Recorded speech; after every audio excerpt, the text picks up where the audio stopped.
Before we get to the exercises for today, we want to thank our sponsor and our friends at DryFireMag for bringing you today's video. They offer a great dry fire tool, which is a magazine that allows you to use a striker fire pistol like a Glock or a SIG, and it resets your trigger after each shot, so you don't have to rack the slide. And if you really want to take your dry fire practice to another level, they even have what's called a smart dry fire magazine, so that every time you actually squeeze the shot, it is going to reset the trigger. But beyond that, you get an actual laser that it can be a red laser, it can be an infrared laser, which you can use on laser targets to make your training a lot more enjoyable, a lot more exciting and fun. Or you can even use it with smokeless ranges out there. So it's very versatile. So if you don't already have a DryFireMag, make sure to check the link in the description below.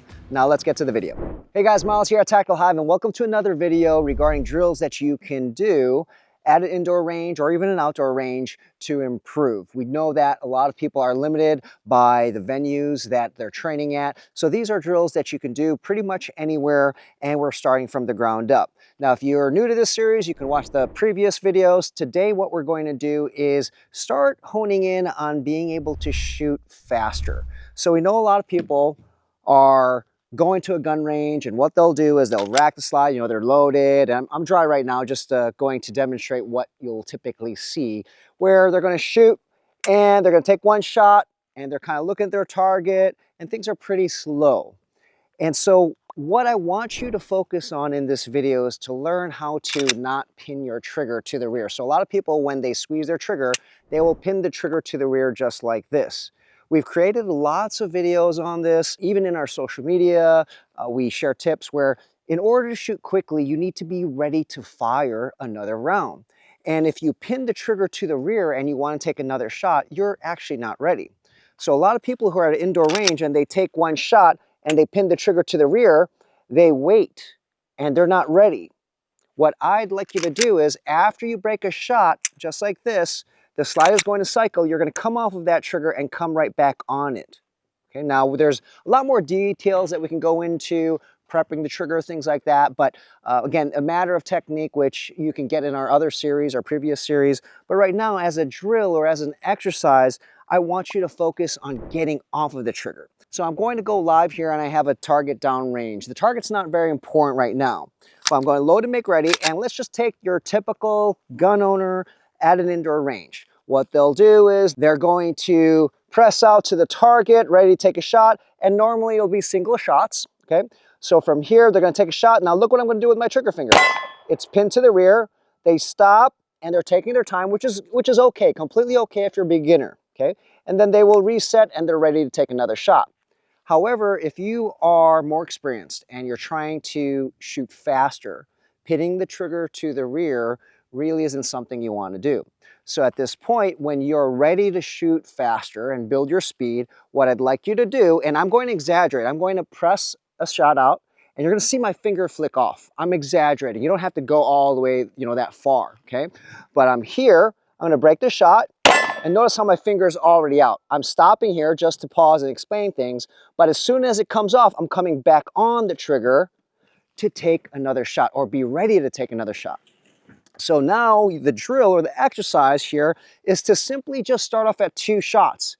And what you're looking out for, your focus is that after you break the first shot, you want to ensure that you're coming off the trigger and coming right back on it, and you can stop there. Okay, so look like this. I'm on my target, my finger's on the trigger, I'm gonna break one shot. I already reset. So this time I didn't come all the way out, but I came out to reset the trigger and now I'm back ready to take another shot. So I stopped there. There's no need to take that second shot first. Just get used to coming off of it right away and coming back on it. Believe it or not, we teach a lot of classes all over the country and a lot of people have issues with that. It's a challenge for them. It's not natural. For those of you who are seasoned shooters, it's a different story. You already know it's automatic. You don't even have to think about it. But for those who are newer to shooting, it can be difficult. So this is why we're working it. So you're going to start here, you're going to break a shot, reset, and now I'm back on the trigger. Okay, I'm going to exaggerate this one so you can see what I'm doing. But again, you don't necessarily need to do this. So look at my trigger finger here. I break the shot, I reset, and I'm back. Notice that time I actually flick the finger out. Okay, once you're used to that, where you're breaking a shot, then you're resetting right away, now you can break that second shot. But after you break the second shot, what do? Do you pin the trigger to the rear? No, you reset again and you're ready for a third shot. So notice what I'm gonna do here. I'm gonna take 2 shots. Each of those 2 shots, I reset right away, and now I am ready to go for a third shot if I need to take that shot. So the idea here is I am always ready to break that shot if needed, okay? So this is how I would start off. I would start off with 1 shot, reset, and don't take the second shot. Then move up to 2 shots, then you're gonna reset on the second shot, and then just be ready to take your third shot if you want to. You can move up to 6 shots or whatever you want to. Maybe your range doesn't allow rapid fire, so maybe you can't do, more than 3, 4, 5, 6 shots at a time. But the idea is this: once you're comfortable with that, notice what I'm going to do here. I'm going to unload my firearm, okay? And if you recall the previous videos that we created, where we're working on weapons manipulations, we can now combine different skill sets, right? Or different layers of this so that you're getting more value out of every single rep that you do. So here it might be, I'm going to grab my gun, and you can start off slow.